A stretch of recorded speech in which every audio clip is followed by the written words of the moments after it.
Hey gang, I hope you're all staying safe. As you can see, I've already gone through all the water and toilet paper that were here last time.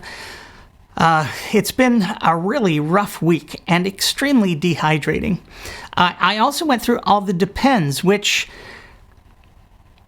I have to tell you, I enjoyed far more than I thought I would. I think this pandemic is really revealing religion for what we all know it to be. A breeder of Dunning-Kruger grade ignorance, hubris, and particularly bad hair. It's also been revealed to be the #1 producer of snake oil on the planet, clearly. And where would you go to find the very best snake oil around? That's right, Lourdes. Did you know they shut it down?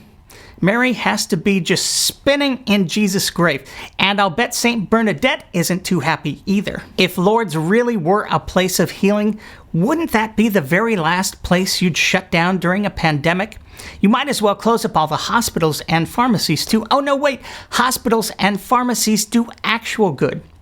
Talk about your immaculate deception. Speaking of idiocy and deceit, or as we call it out here, Trumpery, a pro-Trump preacher from Virginia who mocked the pandemic as anti-Trump mass hysteria died last week.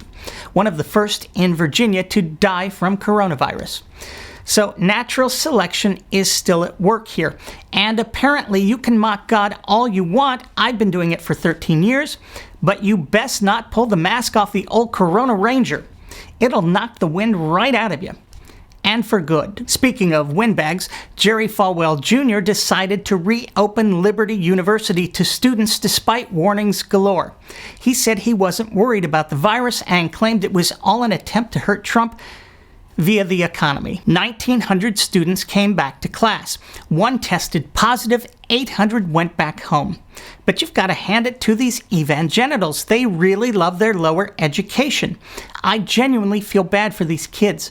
Where will they go now to have their brains washed, learn sexual repression, or read about Jesus' ride through Jerusalem on a triceratops? Remember, that happened just before the Lord threw the evolutionists out of the classrooms. Well, that's it for this week. Stay safe, my friends. Take care of each other. And for Hitchin's sake, only touch yourself below the neck.